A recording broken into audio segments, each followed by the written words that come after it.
So at the end of term 1, my housemate Ellie agreed that if I came along to church with her, she would come to reps.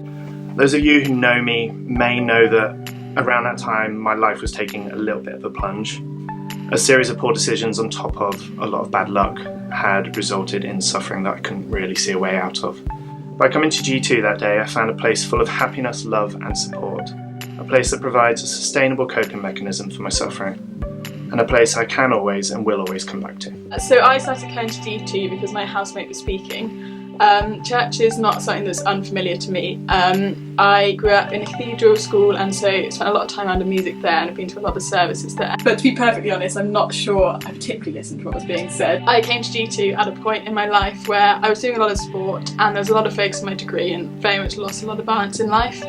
The service itself at G2 very much spoke to me. The music was great and the people there were they cared more about who you were rather than what you did. So I very much did start coming back because the people were great and the music was great. But somewhere along the line I think I listened to what was being said and that's why I stayed.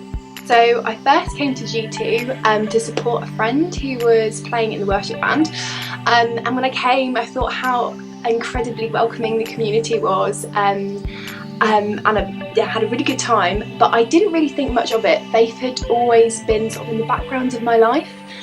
But around the same time, I started beekeeping and I found bees just absolutely fascinating. I thought they were just amazing. And I would come back and I would be so excited, I'd tell everybody about it. And then my friend who was a Christian, he said one day, he was like, oh, it's like, kind of jokingly I think, he's like, oh, it's almost like they've been designed.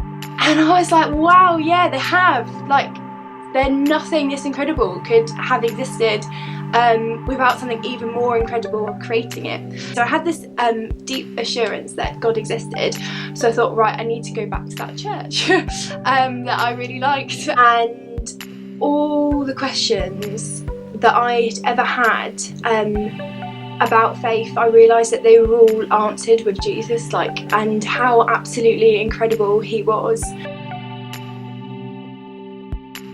When baptisms were first announced, I was initially very hesitant. I feared that people would think that I'm sort of moving too quickly with it all, think that I'm not committed enough, think that I don't have enough Jesus points to get baptised. After some discussions with some very wise people and a lot of prayer, I realised that it boiled down to one question: do I want to continue following God? The answer to that is yes. I'm getting baptised because whilst there's still a lot more that I want to learn about Christianity and my faith, I feel like I've experienced enough or seen enough change in my life or in the lives of others around me that I already know this is something that I want to commit to. I leave York this year and probably G2, and so I want this commitment to be my commitment to Jesus rather than the commitment to the church that I go to. And I want to show that this is something that will be with me wherever I go. So I'm getting baptised because I just want to publicly declare that I'm giving my life to Jesus and that my identity is in him. I used to find fulfilment through competition, namely winning competitions. Satisfaction from massive nights out and staying up late, and happiness through a lot of convenient friendships. Now I'm fulfilled through participating and just taking part, satisfied from getting up early and living every day, and happy from relationships built on genuine connections. I'm aware that I'm only at the beginning of my journey, and there's still a lot I don't understand and still a lot that I want to understand. But I understand enough and I trust Jesus enough to know that I want to continue on this journey. I think the biggest difference for me is the outlook on life that Jesus has given me.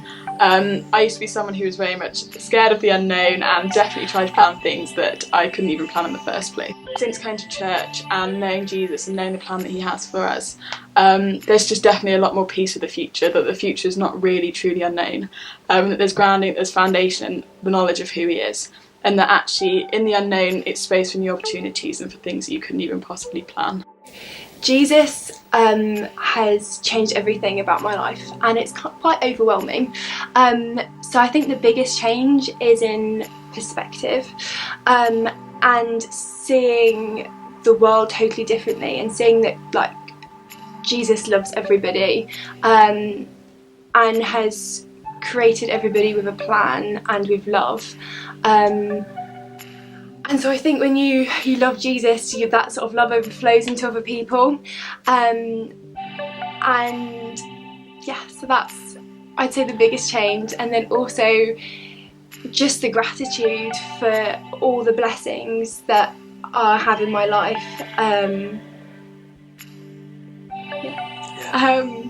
Yeah.